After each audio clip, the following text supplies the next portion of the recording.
L'avenir du Québec, je le souhaite effectivement féministe.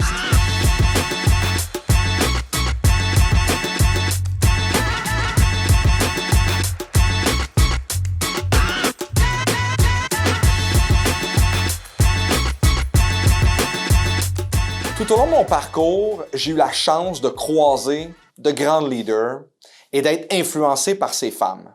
J'ai toujours travaillé et milité syndicalement dans des milieux à forte prédominance féminine. Et comme dirigeant syndical, j'ai aussi pleinement conscience de représenter très majoritairement des femmes parce qu'à la CSQ, c'est plus de 80% des femmes qui sont issues du réseau de l'éducation, de l'enseignement supérieur, de la petite enfance, de la santé, de la culture, du milieu communautaire. Les femmes sont au cœur de l'ADN de notre centrale.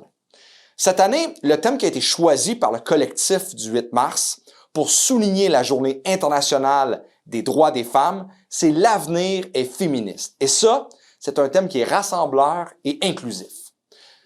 C'est un thème qui nous interpelle, toutes et tous, parce que cet avenir dont il est question, c'est le nôtre collectivement. C'est donc aussi le mien.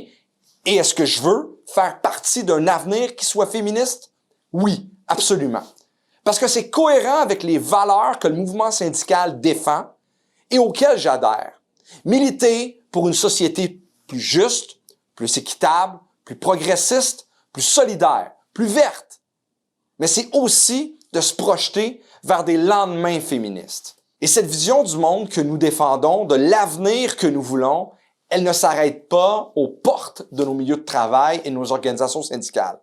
Parce que ça concerne toutes les sphères de nos vies. À la maison, au travail, aux études, comme parents, comme travailleuses, travailleurs, comme citoyennes, citoyens, dans nos relations personnelles aussi. Elle fait partie de nous, de moi, de tout le monde, tout simplement.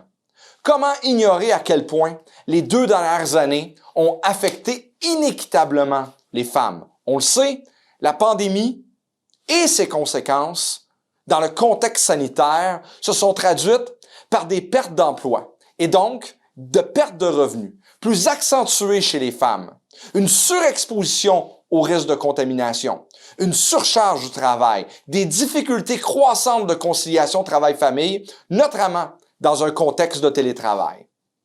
C'est sans compter, bien sûr, et vous le savez, toutes ces nouvelles de violences conjugales qu'on a pu entendre à gauche et à droite depuis plusieurs mois maintenant, et donc une hausse dramatique de féminicides. Bref, les femmes ont subi de plein fouet la crise. À l'heure actuelle, la fin du contexte d'urgence sanitaire se pointe bientôt à l'horizon. La relance économique reprendra sa place dans le fameux vocabulaire journalistique ou des éditorialistes qu'on lit au quotidien en vue du dépôt du prochain budget du Québec. Mais la relance, elle, ne devra pas passer uniquement par des investissements d'argent dans des secteurs économiques traditionnellement masculins. Au Québec, les 3/4 des employés de l'État sont des femmes et la pandémie a mis en lumière les failles de nos réseaux, révélé au grand jour à quel point ils sont fragilisés.